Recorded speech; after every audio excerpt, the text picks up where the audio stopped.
the new language of luxury, comfort, quiet, and the power of restraint. Once upon a time, luxury was loud. It sparkled, it demanded attention, and it announced itself through marble floors that echoed, chandeliers the size of small cars, and gold fixtures in rooms nobody ever actually used. Step into a truly high-end home today, though, and the first thing you notice is what's been left out. There's no noise, no visual clutter, no strained effort to impress. What's there instead is a calm precision, a heavy door that clicks shut with the reassuring weight of a bank vault, a limestone floor that feels warm underfoot, a silence deep enough that you can almost hear your own heartbeat. Luxury has learned the art of restraint, and it turns out that quiet is one of the most expensive things money can buy. Not long ago, luxury meant visible wealth, a collection of expensive symbols arranged to be seen. Now it lives in intention you can't immediately see. The shift makes sense once you consider how loud daily life has become. The more notifications, screens, and urban noise we absorb, the more we crave interiors that soothe rather than stimulate. And in New York, Tokyo, or London, the real status symbol is no longer a gold tap, but a genuinely quiet room. The anatomy of quiet, creating a space that feels quiet, is ironically a substantial engineering challenge, and it depends on infrastructure you'll never see. Achieving that hushed, almost museum-like atmosphere means treating the walls as shields.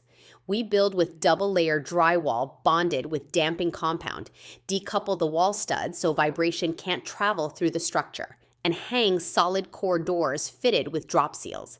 You close the door and the city recedes, which registers in the body as something close to an exhale. Acoustic design has quietly become the new gold leaf. Lighting does similar work in a different register.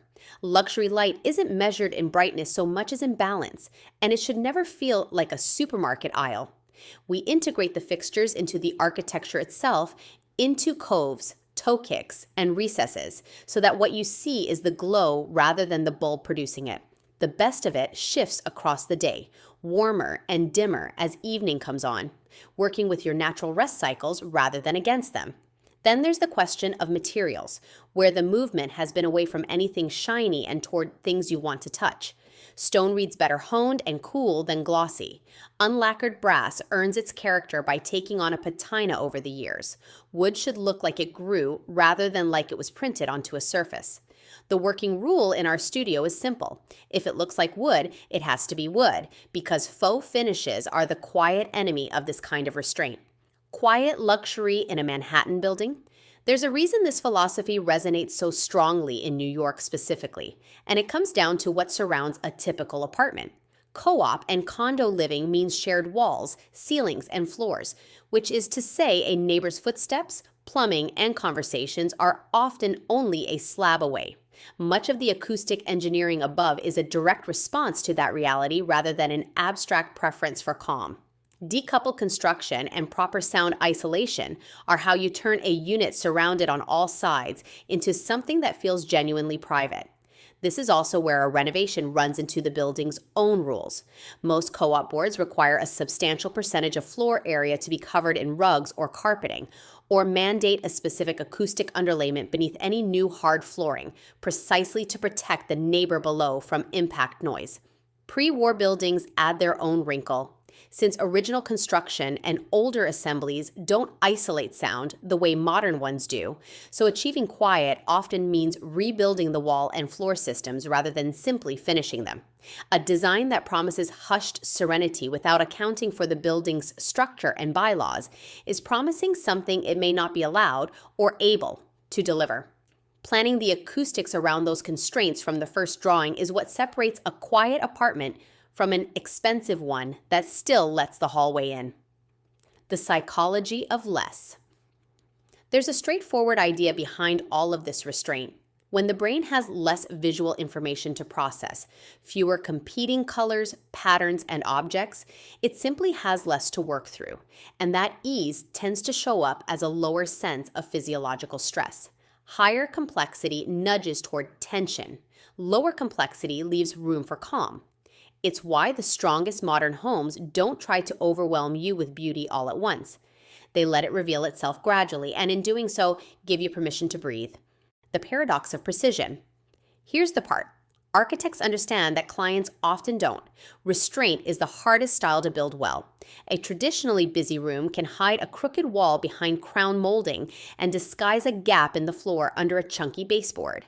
Strip the decoration away and there's nowhere for a mistake to hide. The walls have to be genuinely flat, finished to the highest level 5 standard, and the reveal lines have to be razor sharp, because in a quiet room, the craftsmanship is the design. At Hoppler Design and Build, we build these spaces the way you'd build an instrument, tuned until every element sits exactly where it should. Luxury today is measured less by what a renovation costs than by how the home makes you feel the moment the door closes behind you. We used to decorate to impress other people, and now we design to restore ourselves. This kind of quiet luxury has nothing to do with austerity. It's the result of editing life down to what actually matters: a warm floor, a soft light, and the rare, real luxury of peace. In practice, that comes back to a handful of commitments we hold on every project: engineering the silence through proper wall and door construction, integrating light into the architecture so it glows without glare, choosing honest materials that are built to age rather than imitate, keeping color and pattern restrained enough to lower rather than raise the body's stress, and demanding the level of craftsmanship that minimalist detailing leaves fully exposed. Tatiana Cecchina, interior designer and 3D visualizer Tatiana, brings a refined sense of style and precision to every space she designs. Known for her meticulous attention to materials, textures, and lighting, she transforms concepts into harmonious interiors that balance functionality and elegance. A detail that matters more and more in restrained luxury interiors is sensory comfort. Beyond materials and colors, things like acoustics, air quality, soft transitions between rooms, and indirect lighting have an enormous influence on how a space feels emotionally. The most luxurious interiors today are often the ones that reduce overstimulation rather than add visual complexity. Frequently asked questions. How does visual restraint reduce stress and improve emotional well-being? Visually restrained interiors ask less of your attention, which is much of why they feel calming. With fewer competing stimuli, the brain processes the space more easily, and balanced, predictable compositions create a subtle sense of emotional safety. Soft contrasts and a controlled palette reduce the low-level tension that busy rooms produce, while order and clarity help steady mood and focus. When a space feels calm, the body tends to follow, with a slower heart rate, sharper attention, and a general sense that daily stress is more manageable. Restraint done well never reads as empty. It reads as intentional and quietly supportive. Why are minimalist, restrained interiors more difficult and costly to execute? Minimalism leaves nowhere to hide an error, and that single fact drives most of the cost. Every detail stays visible, so materials and finishes have to be precise. And with fewer elements carrying the room, each one generally needs to be of higher quality. Concealed systems and custom detailing add real labor complexity, and imperfections can't be covered by decor or extra layers the way they can in a busier scheme. All of it demands more planning and coordination before work even begins. In a restrained interior, quality replaces quantity, and that trade tends to raise both the design and the execution cost rather than lower it.